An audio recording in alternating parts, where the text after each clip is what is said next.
Hello everyone, 30 day challenge की 4th video में आप सभी का स्वागत है। तो 3 वीडियो हमारी कंप्लीट हो चुकी हैं। आई होप उनमें आपका कोई भी डाउट नहीं होगा। शोल्डर आर्म होल की डाउट्स आ रहे हैं तो उसकी मैं एक और क्लास लेने वाली हूँ। कल की क्लास में हमने ये स्कर्ट की कटिंग सीखी थी, ये भी आप सभी को समझ में अच्छे से आई है, आप सभी ने कमेंट किए थे। तो आज की क्लास में इसकी हम स्टिचिंग करेंगे, क्योंकि इसको देखो मैं अधूरा नहीं छोड़ सकती। जिन्होंने बोला था उनके लिए मुझे कंप्लीट बना के उनको इसका फाइनल लुक दिखाना है। ब्लाउज मैंने इसमें स्किप किया है। ब्लाउज सिर्फ आप इसमें ट्यूब पैटर्न में अपने अकॉर्डिंग जो आप कंफर्टेबल हो उस अकॉर्डिंग आप इसमें ब्लाउज बना सकते हो। बात है ये स्कर्ट की, तो इसकी कटिंग तो हम सीख चुके हैं। आज की इस वीडियो में हम इसकी स्टिचिंग सीखेंगे। स्टिचिंग में हालांकि इसका कुछ नहीं है, बस ये पार्टों को जो हमने कट किए थे इनको अब हमें 1 बाय 1 करके स्टिच करना है। तो देखिए यहाँ मैंने जो हमने वो लेयर कट की थी, सबसे पहले मैं आपको वो दिखाती हूँ। जो हमने सारी लेयर्स कट की थी इन पे मैंने पूरे राउंड में पीको कर ली है। आप देख सकते हो ये मैंने पूरी पे पीको करके कंप्लीट कर लिया है। इनमें ही आपका टाइम लगेगा, तो आप पहले ये कंप्लीट करके रखिए, फिर अपना थोड़ा थोड़ा आपको जैसे ड्रेस के लिए टाइम मिले तो आप बना सकते हो। इसके बाद फ्रेंड्स आपको ये मार्किंग भी कर लेनी है साथ की साथ। इससे क्या होगा कि स्टिचिंग करोगे तो साथ ही साथ आप इनको अटैच करते जाओगे, वहां आपका टाइम ज्यादा वेस्ट नहीं होगा। तो सारी लेयर्स मैंने अटैच कर दी, ये हमें अभी बाद में जरूरत पड़ेगी इनकी। इसके बाद फ्रेंड्स यहाँ हमारा अपर वाला पार्ट है। जो अपर वाले पार्ट में देखो, यहाँ फ्रंट वाले पार्ट में हम प्लेट डालेंगे, बैक वाले पार्ट में हम इलास्टिक लगाएंगे। तो प्लेट हमें किस तरीके से डालनी है, देखो यहाँ हमने 2.5 इंच एक्स्ट्रा लिया था, तो 1 इंच की हमारी प्लेट चली जाएगी दोनों तरफ। 1/2 इंच जो बचेगा वो हमारा यहाँ स्टिचिंग मार्जिन में चला जाएगा। तो फ्रंट वाला पार्ट हमारी जब 32 कमर है तो 16 का हमें मिलेगा। 16 के अकॉर्डिंग यहाँ फ्रेंड्स मैंने ये पट्टी कट कर ली है, जो हमारी ये बुकरम पट्टी होती है पेस्टिंग वाली। इसको मैंने यहाँ पे 16 इंच की कट करके और इसको फैब्रिक पर पेस्ट कर दिया है। और अगर आप इसको एक्स्ट्रा ले रहे हो तो आपको दबानी पड़ेगी। अगर इसमें ही आपने बुकरम पट्टी में सिर्फ 16 ही लिया है तो आपको 1/2 इंच का कपड़े का मार्जिन ऐड करना है इसमें, क्योंकि यहाँ हमारी स्टिचिंग जाएगी। तो ये हमारी फ्रंट में आएगी। अब देखो फ्रंट में तो हम प्लेट वगैरह डाल के अपनी कमर को 16 इंच की बना रहे हैं, लेकिन बैक में यहाँ हमारी कमर कम से कम 20 इंच की जा रही है। तो बैक में हमें यहाँ पे इलास्टिक डालनी है, जैसा कि मैंने आपको कल की क्लास में ही बताया था। कटिंग आप सेम करोगे, कोई से भी आप पैटर्न बना रहे हो, लेकिन यहाँ पे अगर लास्टिक की मैं बात करूं, देखो अगर आप पूरे राउंड में लास्टिक लगाओगे इसमें फ्रंट में भी और बैक में भी, तो जितनी भी आपकी टोटल कमर है उसमें से आपको माइनस कर देना है 4 इंच। जैसे यहाँ मेरी 32 की कमर है तो इसमें से माइनस करना है मैं 4 इंच, तो टोटल आ गया यहाँ पे 28 इंच। तो जब आप पूरे में इलास्टिक लगाओगे तो आपको 28 इंच की यहाँ पे इलास्टिक लेनी है। अगर आप पीछे साइड पे ही इलास्टिक लगाओगे तो इसका भी आपको यहाँ पे हाफ कर देना है, तो ये हो जाएगा यहाँ हमारा 14। तो जो मैंने बैक साइड पे मुझे यहाँ पे प्लेट लगानी है, यहाँ पे लेंथ ली है 14 इंच की। आप देख सकते हो ये 14 इंच की लेंथ है। डबल में ये 28 लेनी है, और पूरे में लगा रहे हो एक साइड पर लगा रहे हो तो आपको ये 14 लेनी है। तो इस तरीके से आप अपनी कमर के अकॉर्डिंग यहाँ पे इलास्टिक निकाल सकते हो। तो ये हो गई इलास्टिक। इसके लिए मैंने यहाँ पे पट्टी कट की है जो हमारी बैक वाले पार्ट में कवर होगी, और फ्रंट के लिए फ्रेंड्स यहाँ मैंने ऑलरेडी ही पट्टी पे ही इसको पेस्ट कर लिया है। अब देखिए सबसे पहले हमें, और ये हमारे नीचे की पार्ट है, देखो मैंने कली की अकॉर्डिंग इसकी कटिंग बताई है। आप चाहो तो इसको कर्व में भी कट कर सकते हो, जो हमारा अम्ब्रेला हाफ अम्ब्रेला कट होता है उसके अकॉर्डिंग भी आप इसकी कटिंग कर सकते हो। तो सबसे पहले हम अपने अपर वाले पार्ट को बना लेते हैं।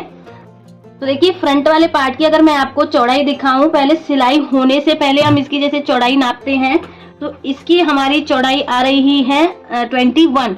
देखो 1 इंच की डाट यहाँ जाएगी, 1 इंच की डाट यहाँ जाएगी, 19 हो जाएगा। देन यहाँ से हमारा मार्जिन में जाएगा तो हमारा टोटल हो जाएगा। यहाँ पे हमें 16 की कमर रेडी चाहिए, तो 16 की हम यहाँ पे रेडी रखेंगे। तो देखिए सबसे पहले हम एक डाट को डालेंगे, और डाट की जो लेंथ है वो आपको हिप की जो लाइन आपने लगाई है, जो हमने हिप की लाइन देखी थी, उससे कम से कम आपको 1 इंच या 1.5 इंच ऊपर की साइड मार्किंग करनी, क्योंकि 1.5 इंच की हमारी बेल्ट भी आएगी तो ये काफी ज्यादा लंबी भी हो जाती है। तो हिप से नीचे आपको यहाँ पे ये प्लेट को नहीं डालना है, क्योंकि हिप में हमने प्लेट का मार्जिन कुछ भी ऐड नहीं किया है। अब देखो हमें इस प्लेट को इस तरीके से डाल देना है। अब देखो मार्किंग मेरी काफी ज्यादा हो रही है, तो ये वाले पार्ट को मैं अंदर की साइड कर दूंगी उल्टी। यहाँ से हमें प्लेट को इस तरीके से डालना है। नीचे थोड़ा सा नॉट लगाएंगे और ऊपर हमें यहाँ पे 1 इंच की प्लेट डालनी है।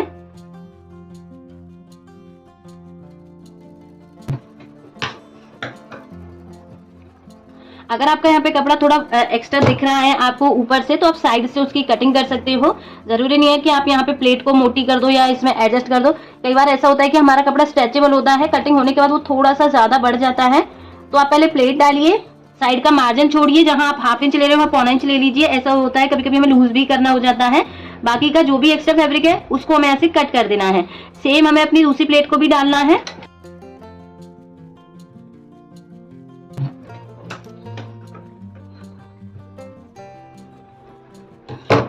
तो देखिए यहाँ दोनों प्लेट हमारी डल चुकी हैं। अब जो मैंने ये पट्टी बनाई है फ्रेंड्स, इसके अकॉर्डिंग हम इसकी लेंथ रखेंगे।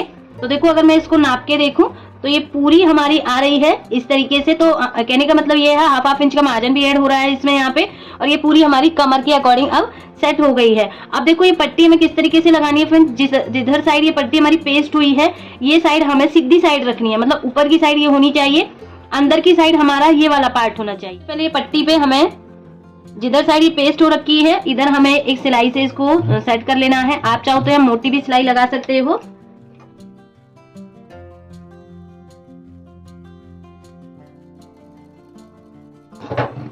तो देखिए एक सिलाई के साथ ये कंप्लीट हो गई है। अब हमें ये पट्टी को इस तरीके से रखना है, जैसे यहाँ सिलाई लग जाएगी पलटी होकर हमारे बाहर की साइड सीधी हो जाएगी। तो यहाँ पे हम ये कपड़े को इस तरीके से रखेंगे।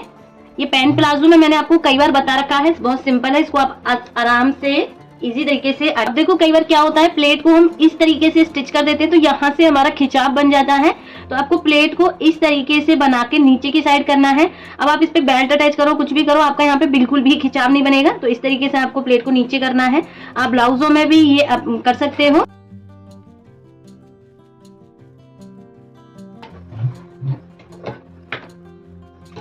तो देखिए अभी मैंने सिलाई ये उल्टी साइड से लगाई है, ये अंदर की साइड जाएगी सीधी साइड, पलटी होके हमें इसके ऊपर एक स्टिचिंग यहाँ कवर करनी। पीछे वाली जब हमारी इलास्टिक अटैच हो जाएगी तो इसको हमें यहाँ से इस तरीके से गुम में इलास्टिक के साथ अटैच करेंगे।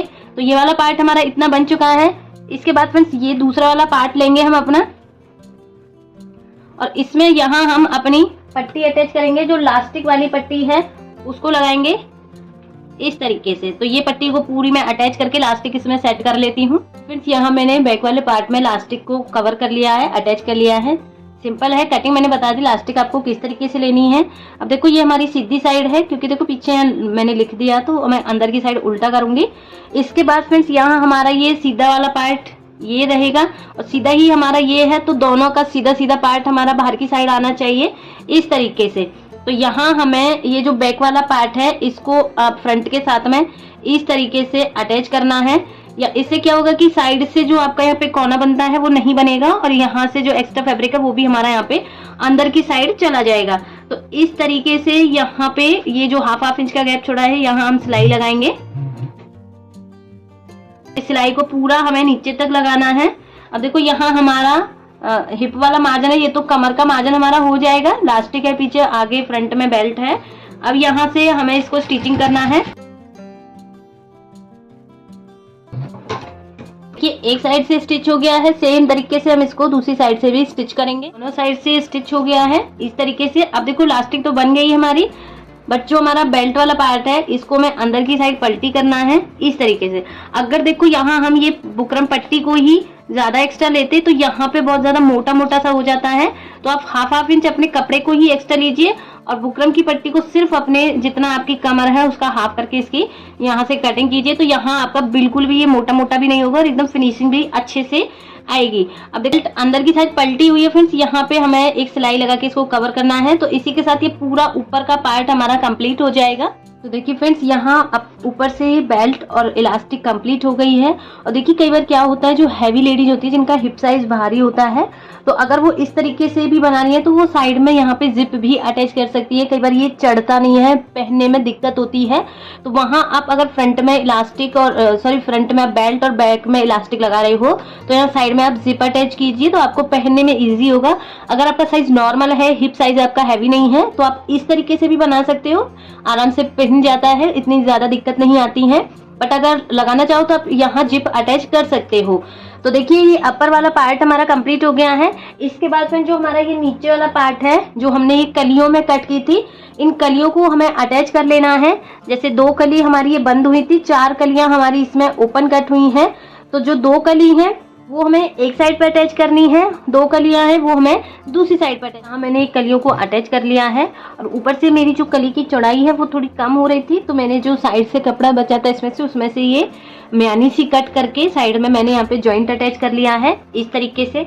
इसके बाद फ्रेंड्स हमें अपर वाला पार्ट लेना है जो अभी हमने रेडी किया था। देन वाला पार्ट है, इसका हम यहाँ से सेंटर कट करेंगे इस तरीके से। तो ये हमारा यहाँ पे सेंटर हो गया। सेम जो हमारा नीचे का कली वाला पार्ट है इसका भी हम सेंटर कट करेंगे। तो इससे क्या होगा कि हमारा इक्वल डिस्टेंस पे दोनों पार्ट अटैच होंगे। आगे पीछे हमारी जो एक कलियां है ये आगे पीछे नहीं होंगी। इस तरीके से दोनों पार्ट्स में आपको सेंटर निकाल, जो भी ये सेंटर पॉइंट हमारा आया है नीचे कली वाले पार्ट में और अपर वाले पार्ट में, तो इसको हमें एक बार चेक करना है कि हमारा इसमें फैब्रिक ये वाले पार्ट में कितना कितना स्टिच होगा, क्योंकि उसी के अकॉर्डिंग यहाँ हमें अपनी लेयर्स को अटैच करना है। क्योंकि लेयर साइड से हमारी स्टिच नहीं होंगी, ये वाला पार्ट हमारा साइड से स्टिच होगा। तो देखो सेंटर से ये मैंने पकड़ा इस तरीके से और यहाँ तक मैंने इसको मेजर किया है। तो मार्किंग आ रही है फ्रेंड्स हमारी यहाँ पे इस तरीके से, एक मार्किंग लगा ली। सेम हमें दूसरी साइड पे भी सेंटर से चेक करना है, फैब्रिक देखना है हमारा फैब्रिक कितना है। तो दूसरी साइड भी मार्किंग आ रही है हमारी ये वाली। तो अब एक पार्ट पे हमने मार्किंग लगा ली है फ्रेंड, दूसरे पार्ट को इसके साथ में हमें यहाँ मैं सिलाई लगा लेती हूँ। यहाँ मैंने दोनों साइड्स पे इसको सिलाई लगा के बंद कर लिया है। अब फ्रेंड जो इसकी सीधी साइड रहेगी और ऊपर से अब हमें पता चल गया है कि इतना हमारा ये बंद है। इस पे जो हमने अपनी लेयर्स बनाई है फ्रेंड, जो हमने कंप्लीट करके रखी है, इनको हमें लेना है 1 बाय 1। इनको हमें जो हमने मार्क लगाया था एक बार मैं आपको दिखाती हूँ। तो देखिए जो हमने मार्किंग की थी, मार्किंग आपको पता है किस तरीके से की थी, पूरी जो लेंथ है उसकी मार्किंग करनी है। देन ये इसकी चौड़ाई का हमें सेंटर लेना है। तो ये मार्किंग को आपको इस तरीके से पकड़ना है और ये भी आपको याद रखना है जो इसमें लंबा वाला पार्ट रहेगा वो आपको नीचे की साइड लेना है, छोटा वाला पार्ट आपको ऊपर की साइड लेना है। और इस तरीके से रखते हुए हमें यहाँ पे अपनी सारी लेयर्स को इस तरीके से अटैच कर देना है। जरूरी नहीं है कि आप इनको बिल्कुल पास पास ही लगाओ। अगर आपके पास कपड़ा ज्यादा है, 17 मीटर 20 मीटर तक कपड़ा है, तो आप इनको कितना भी पास पास लगाओगे काफी उसमें से हमारी ये लेयर्स निकल के आएंगी। बट यहीं आपका कपड़ा 13, 14, 15 मीटर तक है तो आप इनमें थोड़ा सा गैप करके ही लगाना, तभी आपकी यहाँ पे लग पाएंगी। तो इस तरीके से हमें इन लेयर्स को यहाँ पे अटैच करना है इस तरीके से। तो मैं पूरे राउंड में लेयर्स को, मैंने पूरे राउंड में इस तरीके से लेयर्स को अटैच कर दिया है। थोड़ा थोड़ा मेरा इसमें गैप है। अगर आपको इनको बहुत ज्यादा बिल्कुल पास पास लगाना है, देखो यहाँ मेरी फ्रंट और बैक में देखिए तो 7 लेयर फ्रंट में आई है, 7 लेयर बैक में आई है। इसमें अगर आपको थोड़ा और हैवी चाहिए तो आप यहाँ पे लेयर्स को बढ़ा सकते हो। जैसे आप 12-12 का इसको बना सकते हो, 12 लेयर फ्रंट में, 12 लेयर आपको बैक में, वहां फिर आपका फैब्रिक भी थोड़ा ज्यादा लगेगा। तो इसको भी आप देखोगे तो काफी घेरा बन गया है नीचे से। इसके बाद फ्रेंड जो ये नीचे वाला पार्ट हमारा कंप्लीट हुआ है, इसको हमें अपने अपर वाले पार्ट के साथ में यहाँ पे सिंपल स्टिच कर देना है। तो मैं इसको राउंड में स्टिच करके आपको इसका फाइनल लुक दिखाती हूँ। तो ये रहा इस स्कर्ट का फाइनल लुक। आई होप आपको इसकी स्टिचिंग अच्छे से समझ आई होगी। फिर भी आपको कहीं भी कोई भी डाउट रहे आप कमेंट करके पूछ सकते हो। ये इस स्कर्ट का फाइनल लुक है। तो मिलते हैं एक नई वीडियो में फिर से नई टॉपिक के साथ में। तब तक के लिए bye bye, thanks for watching.